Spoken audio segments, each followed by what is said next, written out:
on daf because the daf is very a lot of words in the daf, so we might fall short doing the entire daf. But the last day, daf lamed aleph on Monday, is just a half a page, so we'll catch up if we don't complete the daf. But it's here we are over here. We're in the middle. Today's daf is daf Chav Vav. Okay, so today's daf will begin daf Chav Hey Amid Beis by the blue, middle of the Bryce over here. Tanu Rabbanan. Okay, Tanu Rabbanan, about like 25 lines from the bottom. Tanu Rabbanan, the rabbis taught. Ad Mosai. We're talking about fasting. Now the question is, let's say they declared 3 fasts. We started the fast. Now we're on our way to declare another 3 fasts and then another 7 fasts. To the total number of fasts that they declare is 13. So what happens after you declare the first set of 3? All of a sudden started to rain. How would you determine how much rain saturated the ground that you could interrupt the routine and you don't have to continue fasting anymore? That's the question. How much? I don't think it's how up until when. How much of the rain has to come down? And the people, the group, the tzibur, doesn't have to fast anymore. So you measure the ground. How wet is the ground? So Rab Meir says, Kimloi berach hamachresha divrei Rab Meir. Rab Meir says that ground has to be saturated like the knee bend of a plowshare. So if you look at this picture over here, I pointed it out by the blue. It is an ancient plowshare. So this part, when you stick this part into the ground, right, this piece into the ground, so I don't know, maybe that's a tefach into the ground. You measure it, and if it's the ground is wet, then that's enough. Then you can stop the fasting. Okay, hold on.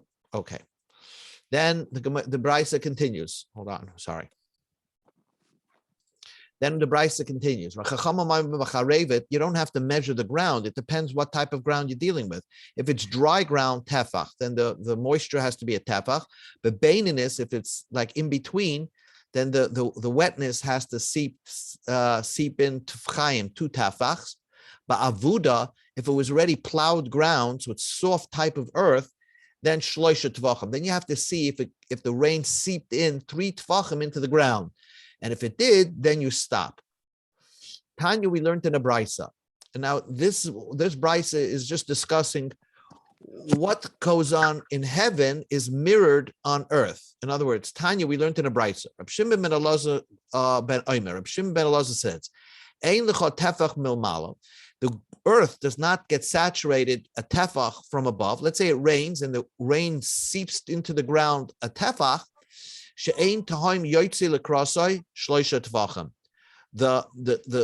water that's deep into planet Earth comes up 3 tvachim into the ground. So basically, if it rained a tefach, then 3 tvachim from that point, another 3 tvachim would be water coming up from the core of the earth, so to speak. So the Gemara asks the question, V'hatanya, we learned in the Brisa tefachayim, that it only comes up and saturates the ground on 2 tvachim, not 3 tvachim. So the Gemara says, Loi kasha, that's not difficult. Ha kam ba'avuda. If it was a plowed ground, so if the rain saturated just the tefach, it only showed that very little rain fell. Therefore, the core water from underneath earth will only come up 2 tvachim. Kan b'she'ein avuda. When it was not plowed ground. So therefore, when it got wet at tefach, it must have rained a lot. So therefore, the core of planet Earth will mirror that. Since there's a lot of rain and from the sky, there's going to be a lot of water coming up from within Earth, even up to 3 tvachim. Another Gemara. Amar Rab Lazar said, Kishemenaschin esamayim bechag. When they used to pour nisach hamayim on the yontif, In Sukkot, in addition to pouring wine on the Mizbeach, remember there were two holes on the Mizbeach where you poured water and wine on the Mizbeach. The deep, one deep says to another. In other words, the water in the atmosphere says to the water underneath. Let's go now, b'schus of the wine and the water being poured on the Mizbeach, let's both together saturate the world, planet Earth. Abba memecha, pour your waters. Kol shnei re'im ani shomea. I hear two sounds of friends. The two friends are wine and water being spilled on the Mizbeach. B'schus that, in the merit of that, the water from in the atmosphere and the water underneath the earth come together and make the ground wet. Shnema, time el time, one deep to the other deep, kaire, call, lekoil, sinirecha, because they hear the sound of your channels, of the channels of the wine and water being spilled on the Mizbeach. Amar Rabba said, listen to this. Rabba had a dream. I don't know if it's a dream, but he said, L'didi chazeli hai ridya. I saw this malach, this angel called Ridya. And Ridya is the malach that's in charge of the water. Even though Hashem has the keys, the one that makes it happen is the Ridya malach. I don't know where this name Ridya comes. Damil igla. This angel looks like a cow, like a calf. Upirsa svaseha. And its mouth is open, like as if it's talking to somebody. So I saw this angel that looks like a cow with its lips open. And somehow I saw it at the meeting point between the water from underneath earth and the water coming the deep from above, right? And they have a meeting point somewhere at the end of the horizon. It looks like when you look out on the ocean, it looks at the end of the horizon, you can see it looks like the sky is kissing the earth. So something like that. There's a meeting point between the outer space, the atmosphere Tahaim, and the Tahaim of the deep from underneath the world, underneath and above. The Tahaim Ilah, the water that's from above in the atmosphere, I want you to pour your water, So the top one, he says, pour your water. The Tahaim Tatoi, but to the deep that's underneath the earth, Abba Memecha. He tells, flow your water. Shenema, because the pasuk says, Hanitzonim niru ba'aretz, when the nitzonim, the blossoms are appearing in the earth. So it's Kol Hator Nishma Ba'artzeinu. Kol Hator is the voice of the Tor. Tor is an ox that gives the instructions to the atmosphere above and the deep within the core of the earth to come and saturate the planet. This is a funny Gemara, but this is like a little Kabbalish. Okay, let's get back to what we were discussing over here in our Mishnah. Let's go back to the Mishnah for a second. We're going back to the Mishnah. The Mishnah says, "Masa shegazru b'tanis b'yod v'yard lehem geshamin koydem chatzos." The Mishnah talks about if you started fasting, okay, let's say it's a day of a fast, and it depends when the fast ended. If it ended before sunrise, then you don't complete it. After sunrise, once you started fasting, you complete the fast, because once you demonstrated that you began the fast, so even if it rained in the middle of your fast, you have to complete the fast, okay? Because everybody woke up by sunrise. In ancient times, everybody was up by sunrise because they didn't have light in the home. So by sunrise, everybody was up. At that point, it was recognizable that people are fasting. Once people are fasting already, if they started fasting, even if it rains, you have to complete the fast. Rabbi Lezer disagreed, and he said it depends, before midday or after midday. If it rained before midday, then you don't have to complete the fast. If it rained after midday, then you complete the fast. And then the Mishnah Brisa says that one time they made a taanis in Lud, and because there was no rain in the city of Lod, and the rain fell before midday. So Rab Tarfon, who held like Rab Lezer, if it fell before midday, he stopped everybody from fasting, and he told everybody go home, have a party, but come back to the shul after eating. And we're going to read the Haidul Hashem Kitayv Kilaim Chazdai, Noisin Lech Mechal Basa Kilaim Chazdai, that prayer in Tehillim, as a thank you to the Eibishter for making it rain. So that was the Mishnah, and the Gemara is just going to review that over here. So the Gemara says, the rabbis taught, they were fasting, and all of a sudden rain came before Neitzachama, before sunrise. Lo yashlimu, they don't finish the fast. I mean, let's say in the middle of the night, the next day is supposed to fast. Right before sunrise, you wake up and it's raining outside. So then they wouldn't fast that day. La'achar haneitzachama, but if it fell, if after the sun came out, then it started to rain, and you began your fast, yashlimu, then everybody would complete their fast. Divrei Rab Meir. Rabbi Yehuda says no. Kodim chatzos, if it's before lunchtime, it started to rain, so the yashlimu, you don't have to complete the fast. La'achar chatzos yashlimu, but if it's after chatzos, if it's after midday, yashlimu, then you have to complete the fast, because after chatzos, most people ate breakfast already.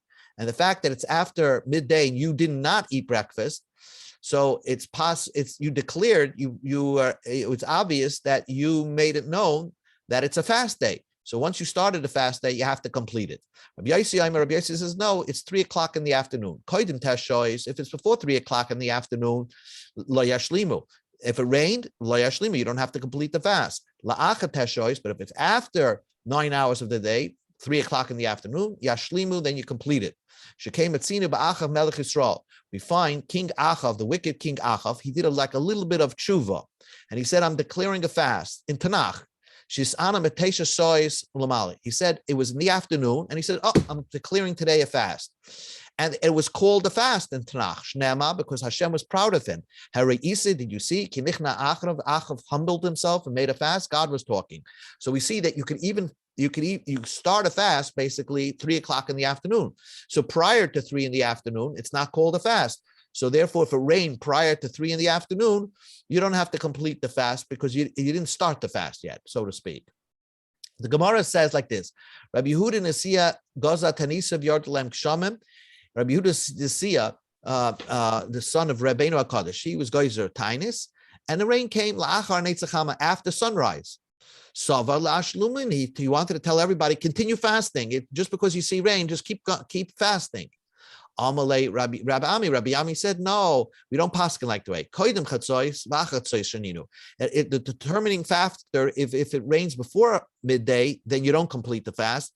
And if it's after lunchtime, after midday, then you complete the fast. So your psak is wrong.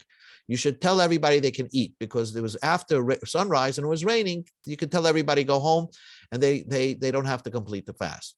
Shmuel Hakata. Shmuel, the small one, Gaza Tanisa, he made a tainus because it wasn't raining. And all of a sudden, in the middle of the night, the next day they were supposed to fast, and then rain came down before sunrise. People wanted to say, that's, look how God's so proud of our congregation, that he doesn't even want us to fast, and he's making it rain prior to our prayer. So Shmuel said, no. He wanted the people to do a complete tshuva. So he said, I'll compare it to you what it's exactly like. There's a slave that wants a present from his master, and the master can't stand this slave. So he says to his people, just give the slave what he wants. I don't want to hear his voice anymore. So the fact that God made it rain before we davened shows that God's not interested in our prayer. So it's not a good sign. Shmuel, Shuv, another story. Shmuel caught in Gaza Tanisa. It started to rain after the day was over, after sunset. People said, wow, this tzibur should be proud. God heard their prayer right after it's sunset. God makes it rain. So that's nice. Amalem Shmuel, not so fast. It's not something for the tzibur to be proud of. I'll tell you what it's exactly like. A slave wants to request a gift from his master. So the master says, let the slave wait until he gets very weak and very in stress that I'm not answering him. And then afterwards giving him. It's almost like when I used to, when you used to come to your father and try to ask him to sign your report card, he made you wait, till he took out the pen and till he got around to sign the report card. It was a whole big ASIC. So to speak, when God makes it rain after you spent the whole day in stress fasting, it's not a great sign. God wanted you to feel the pain. So when's the perfect time? When could the tzibur be proud that they're on the money and the God is proud of them? It's if they began the fast and they started davening, and when they started davening, as soon as they said Mashav Ruach, the wind blew. And when they said let the rain fall, the rain fell. So it fell during the daytime when the fast was not completely over, while they're davening. That's when it's a good sign that God listens to their tefillah and doesn't even wait till the end of the day. He's already answering their tefillah. Maser v'goz Taanis Balud. So the Gemara says, "V'neima halo mi'ikara." Why did Rab Tarfon say to everybody, go home, have a meal, come back to the shul in the afternoon? Let's say, God feeds the world. Why did he tell them to go home? Why, they're in shul already. Let them say Hallel right then and there. Abai of Rava both explained, Hallel, you don't say this Hallel, we go to Kavav and Ma'alev, Ella al nefesh seveya v'kerem alea, until your soul is satisfied, full, and your stomach is full. In other words, you're in a good mood. Because you're saying this prayer in that Tehillim, noisin lechem chol basar, God gives food to every being in the world. So therefore, it's better to say it on a full stomach. So Taisus points out, the truth is that we say this kapitel Tehillim every Shabbos morning, and Hoidel Hashem Ki Tov, and we say it in Psukei de Zimra, and we say it on an empty stomach. And here the Gemara says it's best to say it on a full stomach. So hence, maybe you should have the Kiddush Club prior to davening. So Taisus explains, no. On a regular Shabbos morning, you're not praying for rain, and you're not thanking for rain. You're just saying it as one of the praises of Hashem. And therefore, you could say it on an empty stomach. Here, they're actually saying a prayer of thank you. God brought the rain. It's best to do it after you were satisfied eating a meal, and then you're in a good mood. Then you can. That's the time to say it. That kapitel Tehillim of noisin lechem lechol basar. So the Gemara says like this: is it always true that you say the kapitel Tehillim on a full stomach? Aini, that's not true.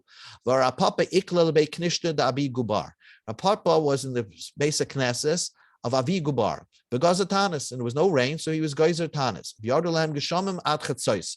And Geshamim rain started falling down prior to midday. And he said, let's say Hallel, we're in the shul already, let's say Hallel. Then he told everybody to go home and eat and drink. So he seemed to have said the Hallel even on an empty stomach. So the answer is, it depends. Shana B'nai Mechuzah. This city was in a locale called B'nai Mechuzah. And there the people were a little wild. If he would have told them to go home and eat and drink, the shchicha b'hu shichris, people would get drunk and they won't come back to shul. So therefore he said, once we're in shul, let's say the Hallel Gadol right now.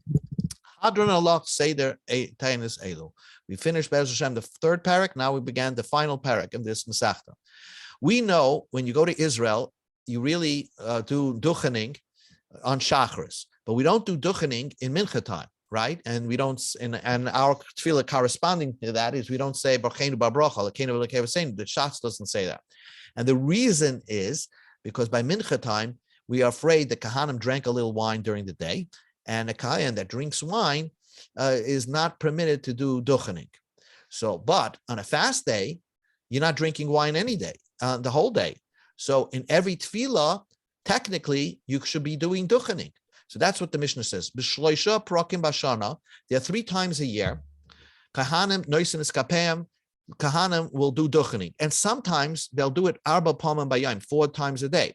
You see, on a regular Taanis, the typical Taanis has Shachris, Mincha, and Ne'ilah. You see, we're thinking Ne'ilah is only on Yom Kippur, but in those days they had a Ne'ilah on a regular Taanis. So during those 3 tefillahs, the Kahanim will do duchening. On some days, actually on Yom Kippur, actually we have 4 tefillahs: Shachris, Misaf, Mincha, and Ne'ilah, the Kahanim would duchen 4 times a day. That's what the Mishnah says. B'shachris, b'musaf, b'mincha, b'ne'ilah sha'arim. But Tanias, on a regular Tanis, they actually duchen 3 times. Uva ma'amodois, they also did it 3 times. And I'll explain what this ma'amodois means. Ubiyam Kippurim. Let's explain what ma'amodois is. The Gemara, the Mishnah is now going to explain what ma'amodois is. So let's understand this clearly. A Mamid is a group of Jews, right? A group of Jews. They're selected individuals. You want to be part of the Mamid, you have to be like a special Yerush Shamayim. And what was your nature? Your nature was twofold. If you lived in Jerusalem, you actually represented the Jewish people standing by the Karbonos Tzibur. Whenever the Karbonos Tzibur were shechted, let's say a carbon tamid, and that carbon tamid comes from the money of the tzibur, right? Not like the tzedukim who said it comes from an individual, but it comes from the money of the entire group. Everybody chipped in for that carbon. So we need representation as that carbon is being brought. So if you were a select Jew living in Jerusalem, you actually went to the Beis Hamikdash and stood at the carbon. And then you actually fasted that day, and you had a special prayer like we do on a Tanis, where you read Vayichal. They had special lanings for these groups of Jews, these groups of Jews that were part of that select group. Sometimes they even select a group that did not live in Jerusalem. They didn't have to go to the Beis Hamikdash that day, but in their hometown in Israel, wherever they lived in Bnei Brak, Tel Aviv, whatever, they would daven. They're part of the Mamad group, and they would have their own minyan, and they would have laning not only by Shachris, by Mincha, and they would have a Ne'ilah because it was a fast day. They fasted.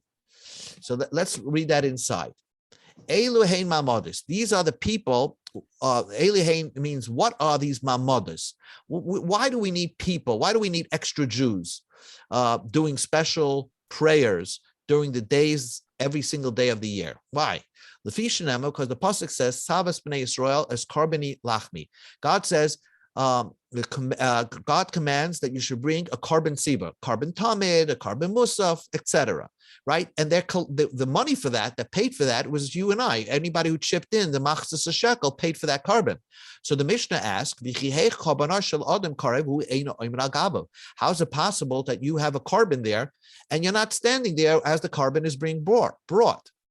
So first of all, Hiskinu Nevi'im Arashonim Mishmaris. We're familiar with that. There were 24 Mishmaris. In other words, let's say the Kahanim family. Not every Kohen served. Remember, the whole Kahanim, you take all the Kahanim of the Jewish people, and they were broken up into 24 groups. And each group was called a Mishmar, and they served in the Beis Hamikdash for a week. Each group was broken into 6 days. And the 7th day, the entire group worked together. And that's how every 24 weeks, the rotation began. So they had different names for those 24 groups. And the same thing with Levium. Levium served in the Beis Hamikdash, singing and helping out. So Kahanim and Levium were broken down into 24 groups. Part of those Kahanim, part of those Levium represented, were also part of the Maimid. So they represented the Jewish people overseeing as Karbonos Tzibur were brought. But there were also Jews also, I'll call Mishmar or Mishmar, corresponding to every group of Kohanim and Leviim. Hoya Mamid, there was a group of Jews, Yerushalayim, in Yerushalayim, and elsewhere also. But the Jews in Yerushalayim joined up, Shal Kahanim, Shal Leviim, Shal Yisraelim. So now you have a group consisting of Kahanim, Leviim, and Yisraelim. The Yisraelim were a select group that joined this Mamid group. They were selected. And they joined the Kahanim Leviim of that Mishmar to become the Mamid. Means, again, Mamid means you stood overseeing the carbon Asiba. So let's say when they shechted the carbon Tamid, they had like a stage, I think, with these people just watching the shechting of the carbon and as it's being brought. Now, by the way, during the time after they slaughtered the carbon and they sprinkled the blood, there was a break in the action. And these people on the Mamid made their way to shul to daven shachar. Usually they walked in late, so they missed the davening on time, but they davened a little bit later. And then they came back to watch the limbs of the animal as it was set up and broken apart into different pieces being brought on the mizbeach. So those that stood in the That's called the Mamid. His Giyazman HaMishmar La'alois, when it came time the Mishnah, let's say a Mishmar of Koyanim or Levium, to go up to Jerusalem, Kahanim Levium Oil Yerushalayim. The Kahanim and Levium will go into Yerushalayim. The Yisrael should be Oisim Mishmar, and the Jew in that Mishmar, in other words, the Jew that lived in Jerusalem, so he joined together with the Kahanim and Levium that came up to Jerusalem. So now you have a select Mamid composed of Kahanim, Levium, and Yisraelim. And by the way, I want to tell you that they took, people from every Shevet. They didn't take from one Shevet. They took from a representation, like to be part of this Mamid group, you were somehow from a representation from every Shevet.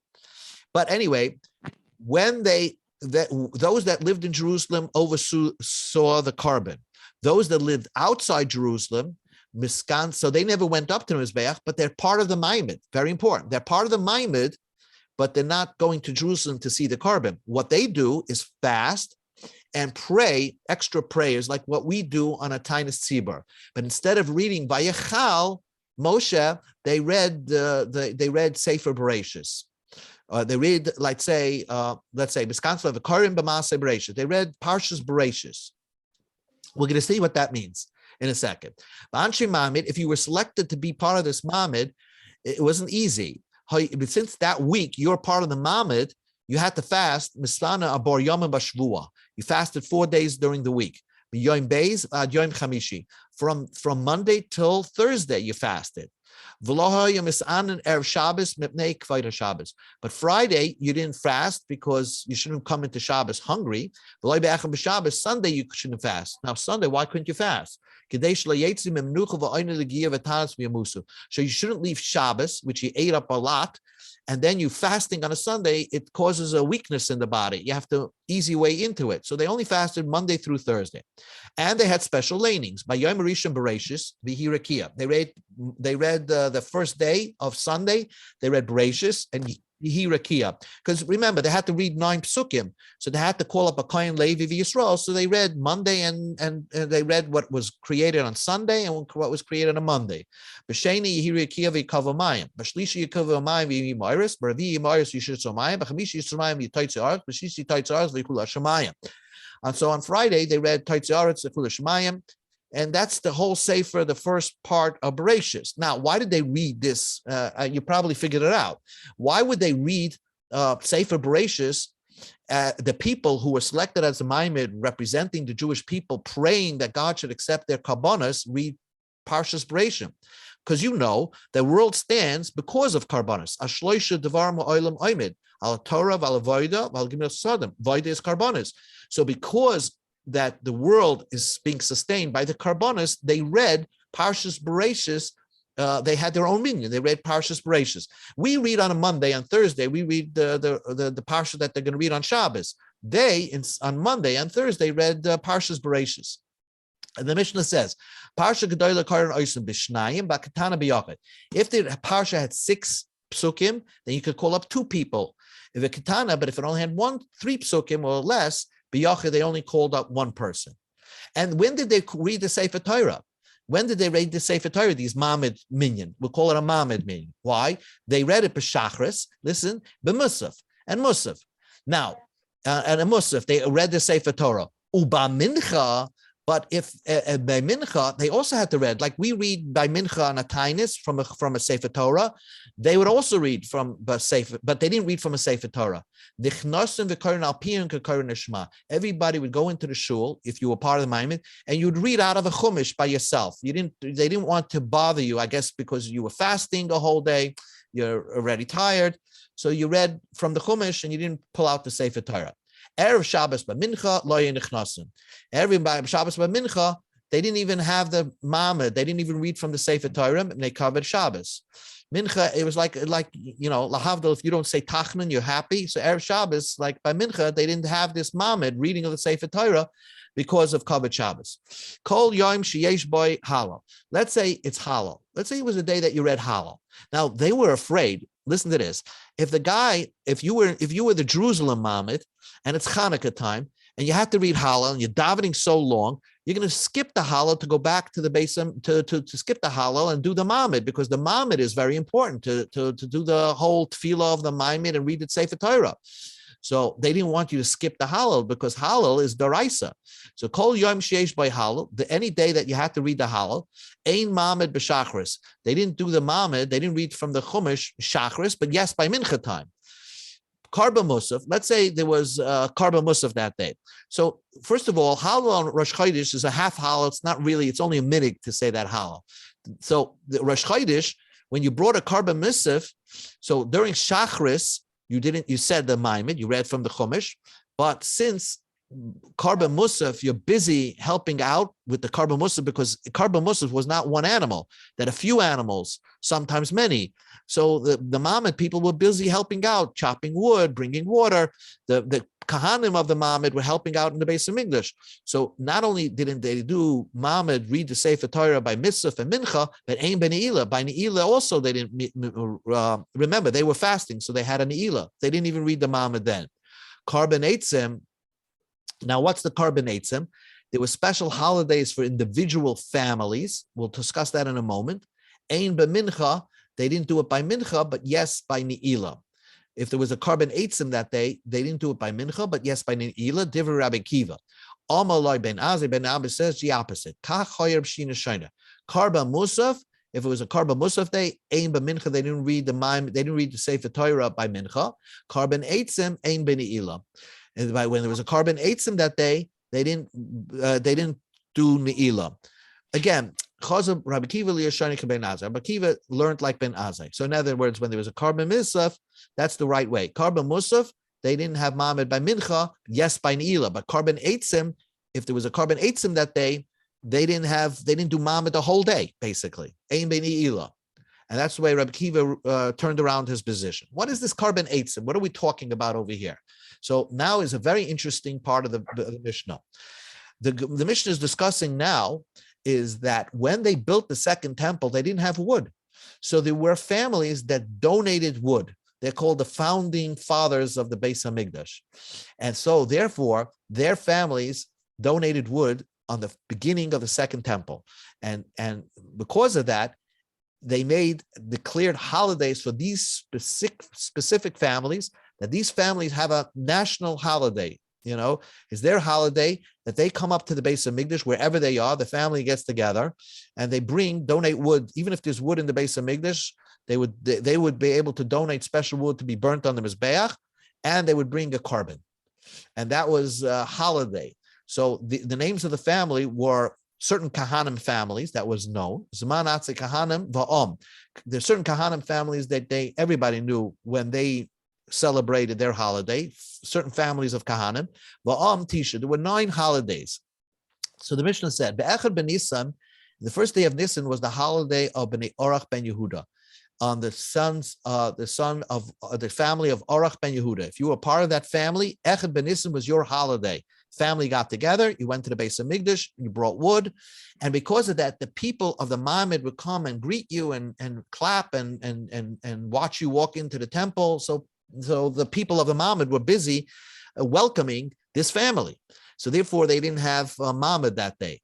They were extra busy. Basra B'Tamas b'nei David ben Yehuda, B'Chamisha b'Av b'nei Parash ben Yehuda, B'Shiva boy in the 7th of Av b'nei Yoda ben Rechab, B'Asora boy b'nei Sana now, b'nei Sana ben Binyamin. In other words, all these families either come from Shevet Yehuda or Shevet Binyamin, because in the second temple, there was no 10 tribes anymore. So either you came from Shevet Yehuda, and there's special families. Some of them were so poor, at the founding of the second Beis Hamikdash, they only donated enough wood for 2 days. Like one of them donated on the 5th of Av, and the next family donated on the 7th of Av, donated on the 7th of Av. And yet, the celebration throughout the second Beis Hamikdash, for these families, in recognition of what their early donations, they celebrated national holidays for them. B'Chamisha also boy on the 15th day of Av, Bnei Zatu ben Yehuda was the family of Zatu ben Yehuda, B'Imoyim Kohanim Leviim, and some other families that were joined up on that Chamisha also boy to celebrate that day. V'Chol Misha Tah B'Shiftoi. Anybody who didn't know made a mistake in his shavit. He didn't know exactly. He knows he's part of a family that has a holiday, but doesn't know which is his holiday. B'nai Goin ve'Eli b'nai Koitze Ketzias. B'nai Goin ve'Eli and b'nai Koitze Ketzias were all part of the Zatu ben Yehuda family. They had a special name called Goin ve'Eli and Koitze Ketzias. They had another nickname to this family, and we'll see why in the Gemara. The Esrim boy on the 20th day of Av, b'nai Pachas Moya ben Yehuda. And then the Esrim be'Elul on the 20th of Elul, b'nai Odom ben Yehuda. So the 9 special holidays. The Echad B'Tevis, they ran out of wood. Shavu b'nai Parashnia. So b'nai Parashnia came back, and they made a holiday that day as well. Now, the Echad B'Tevis on the 1st of Teves, there was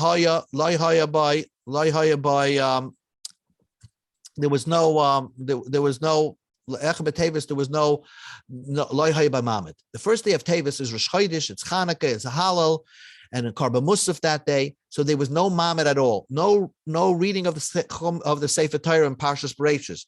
Why? Shoya by Halal, the Karban Musaf, the Karban Eitzim. So the whole day was taken up that they didn't read any Mamadas. We'll come back to this maybe tomorrow, but we're discussing this unfamiliar thing called Mamad. Now let's go back to we'll finish up the Mishnah. Let's see quickly. Chamisha Devarim Ira, this easier part. Chamisha Devarim Iras of same B'Shivas B'Tamas. Now the Mishnah goes back, new thing, and switches gears that we talked about Taanis Tzibur of rain. There are other Taanis called Shivas B'Tamas and Tisha B'Av. 5 things happen on those days. B'Shivas B'Tamas on the 17th day of Tammuz, we go to Amid Beis. Dabru HaLuchais. The first luchas were broken by Moshe Rabbeinu. Ubatal Tamid, and they ran out, and the Malchus during the first Beis Hamikdash, during the second Beis Hamikdash stopped. You couldn't bring the Karban Tamid anymore because they were hungry or whatever. They were under siege. They did stop bringing the keves, the sheep for the Karban Tamid. The city of Jerusalem was breached that day. Vesara Apostomus Torah. The Greek general Apostomus burnt the Sefer Torah. That was the only Sefer Torah written by Ezra. It was a prototype of what a Sefer Torah that you're going to make. You would try to copy from his Sefer Torah. They burnt that one. The Hemet Selim Behechel, and during the time of the first Beis Hamikdash, Menashe put up a statue in the Beis Hamikdash for Avodah Zarah. The Tisha B'Av, on 5 things happened on Tisha B'Av. Nigzal Avasenu Shelo Yikonsu La'aretz. There was said on our forefathers they can't go in Eretz Yisrael. The Charavis Abayis V'Yishayna V'Shniyat. Both the Beis Hamikdash was destroyed. V'Nilka da Beitar. 52 years after the Beis Hamikdash, this great city of Beitar was a huge destruction there. It was like a Babi Yar massacre, where hundreds of thousands of Jews were killed. After this was 52 years after the destruction of the Beis Hamikdash. That happened on Tisha B'Av. The Nechra Sha'ir, and the whole city of Jerusalem was plowed over, no houses, nothing over Jerusalem by the Romans. They wanted to give the indication that there's no future anymore. Jerusalem will never be rebuilt. That's what happened on Tisha B'Av. Mishnichnas Av, therefore, when Chodesh Av comes in, Mamatim B'Simcha, basically Mamatim means you don't minimize, but it means you stop Simcha. You don't make any weddings. Shabbos Shechol Lias B'Tisha B'Av Lias B'Seicha, the week that Tisha B'Av falls out, also Melasapa Milchabas. You're not allowed to take a haircut, and you're not allowed to do your laundry. But what happens if Tisha B'Av comes out on a Friday? It doesn't happen in an hour, but it could happen in earlier times. So then, B'Chamishi, if Tisha B'Av is on a Friday, then Thursday, Mutaran, you're permitted to even take a haircut and bathe and wash your clothing, because you're not going to be able to do it because Friday is Tisha B'Av. They allowed you to do it the day before. Erev Tisha B'Av, by the Sudas HaMafsekes, that's the last meal after Chatzos, before the fast. Then lo yochel adam shnei tafshilim. You're not allowed to eat meat and let's say you're not allowed to eat fish and eggs. Cook two different types of cooked foods. Lo yochel basal lishtayim. Only on erev Tisha B'Av you're not allowed to eat meat and drink wine. The whole week you're allowed to eat meat and drink wine. This is not our custom, but all week you're allowed to eat meat and drink wine because that's not enjoyment. That kept you healthy. But in erev Tisha B'Av, The Mishnah says don't eat meat and don't drink wine. Rab Shimon ben Gamliel says Yeshana. He's much easier. He says you should make a change. In other words, if you normally drink, if you eat a half a pound of meat, eat a quarter pound of meat. If you drink half a pint of wine, you should drink a quarter of a pound of wine. But you could eat meat and drink wine. He was lenient on the Avelis. Rabbi Yehuda Mechai Bekfiyas Amitav L'Hoydel Chachamim. On Erev Tisha B'Av, you were not allowed to sleep in a bed, or on Tisha B'Av. He actually said you should sleep on the floor. And Chachamim did not agree with him. I've seen some people that when they sit Shiva, they actually sit on the floor. They don't sit on those chairs. That's called Kfiyas Hamita, because it's really an Avelis. Okay, so let's do the Mishnah. Finish off the Mishnah. Amar Shimon ben Gamliel. There was no holiday that like Yom Kippur and 15th of Av. The Jews had this massive holiday where boys and girls got together and went on, blind dates. The Jewish girls would borrow white clothing from each other, not to embarrass anybody who can't afford clothing. So people would lend each other gowns and stuff like that. The girls would go out and dance and make rakidas. There was music, and the boys would come. All the clothing that you wore, make sure that you put them in the mikveh because maybe they were tamei. And the girls of Jerusalem would go out and dance in the vineyards there. And what would they call out to the boys? They would tell to the boys, Bocher, young lad. So, if the girl was pretty, she would say, look closely what you're choosing. A beautiful girl. A girl that was not so pretty, she would say, don't look at beauty, look at the yichus, look at my personality, so to speak, what I have from my family. And a girl that did not have personality, it didn't have a good mishpacha, and it was not pretty, she would say, sheker achein v'hevel yofi. That's false. Personality is a falseness. And it's hevel hayofi, it's nonsense, beauty. Isha Yiras Hashem Hitasal. The main thing is a woman who's has fear of Hashem. That's the most most biggest shvach for a lady. The pasuk says, they would say this pasuk that says that if you give any Jewish girl, nice clothing, everybody would whistle and say how beautiful she is, because the Jewish girls are inherently beautiful, except that the gullus and poverty causes them not to look so pretty. And then pasuk says, how do you know that Yom Kippur was a day? And it's imagine after Yom Kippur they would dance around. Go